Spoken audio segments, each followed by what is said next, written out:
السلام عليكم، عسلامة أصدقائنا الهواة. اليوم حبيت نطرق لواحد السوجي لأنه كنت في السوق تاع بومعطي. لقيت بزاف الناس تحكي على ال5 دينار جزائرية، ال500.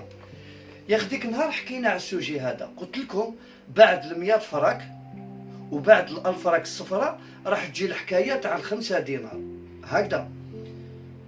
وان شاء الله باذن الله ال5 دينار اليوم ان شاء الله بصح تبارطاجيو هذا الفيديو باش ان شاء الله تلحق لنا نسبه كبيره باش الناس تشوفها، وال5 دينار تحبس الحكايه تاعها صح. دوك الحمد لله اني كنت في السوق، واللي يجي يقول لي ادريس انا هم يقولوا لي بال 5 دينار راهي مفقوده، ال5 دينار راهي مفقوده، 5 دينار تاع البوطو، ال5 دينار تاع المجاهد، ال5 دينار تاع المهم. خوتي راح نقول لكم حاجه وسمعوني مليح، يشهد ربي. ال5 دينار كيما حكينا على الفرق، هذه ال5 دينار تسوى 5 دينار، ما عندها لا تسوى، لا فيها المالكور، لا فيها الذهب، لا فيها المندبات، ما فيها والو. 5 دينار تساوي 5 دينار فقط، سواء صغيرة أو كبيرة أو المجاهد أو أي حاجة تاع البوطو، كاع 5 دينار تساوي 5 دينار. أما مفقودة وما كاش منها، والله يدوها مني. 5 دينار تساوي 5 دينار. خلينا من نموذج وحاجة واحدة أخرى. المهم نقعدوا في ال5 دينار. وال5 دينار اللي الإنسان نعطيكم شغل ملخص صغير على 5 دينار تاع البوطو.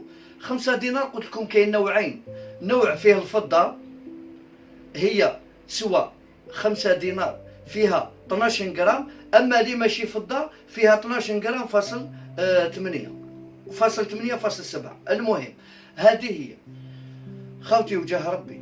الناس اللي راهي تبروفيتي لوكازيون في الهوات وفي الناس مساكن اللي ما يعرفوش، واش نقدر نقول لكم؟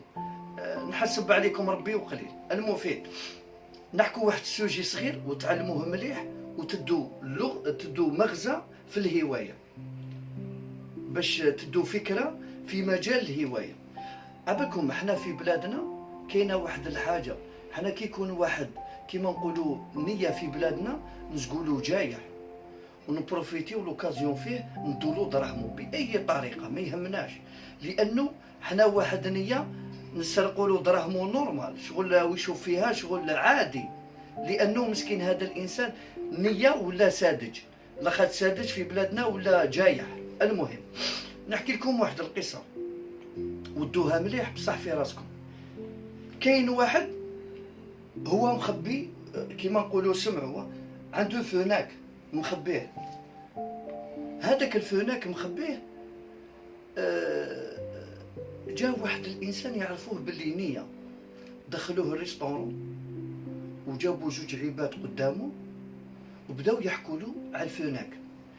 جاو قعدوا قدامه وهو ويسمع في الريستورون او يسمع. جا صاحبه هكذا قالوا اسمع، قالوا الله يجازيك، قالوا اذا بالك فوناك ب20 مليون 25 مليون 30 مليون نشريه. قالوا انا هنا دبر راسك. قالوا ما كاش، ما قالوا صبر نعيط لصحابنا وكذا راك معايا. المهم هو يحكي معاه جدا، سخنوه مليح، سخنوه هو سخنوه قبل ما يخرج السيد. كي جا راح يخلص جا واحد قدامه، قالوا الله يجازيك، قالوا اني مخليه جيجان في ال404. قالوا اذا ما يدوها ليش، وقالوا اني مخليه فوناك صغير. قالوا يا ودي الفوناك هذا هبني، قالوا كان لقى اي واحد نبيحوا له. هذاك السيد طماع هو، كنت تعرفوا واحد سادس قلت لكم وطماع، خدموا له في مشباب. دار لي قالوا شحال تحسب فيه؟ قالوا واش نقدر نقول لك؟ قالوا والله غير قالوا 10 ملايين 8 ملايين بيع. قالوا نعطيك 5 ملايين. باحوا له. كي باحوا له يستنى باش يروح للسيد ويقول له نشريه، طفرت فيه. تسمى الانسان هدايا. هذه الحاجه انا نحكو مثل صغيره، هذه الحاجه ما تسواش 1000 فرق. يطمعوا الناس باش يدوا لهم دراهمهم وفقط. كاين ناس تعلموا تبيع الهضره ماشي تبيع الهوايه، تبيع الهضره، تبيع الهوايه، تبيع العباد، تبيع الندب، تبيع البلاد، تبيع كلش. المهم بالكوا من الناس هذوما اللي راهم يبيعوا ويشروا في الهضره. واش نقدر نقول لكم؟ سمحوا لي لانه ما عرفتش كيفاه نجيب لكم الحكايه هذه. بصح انا نقول لكم حاجه، بالك وطيحوا في الفخ تحادوا الغاشي، هذه هي. المهم ربي يوفقني في حب الهوايه، ودائما شعارنا هو نلتقي لنرتقي. شكرا ومع السلامه، ربي يحفظكم جميعا خوتي، سلام.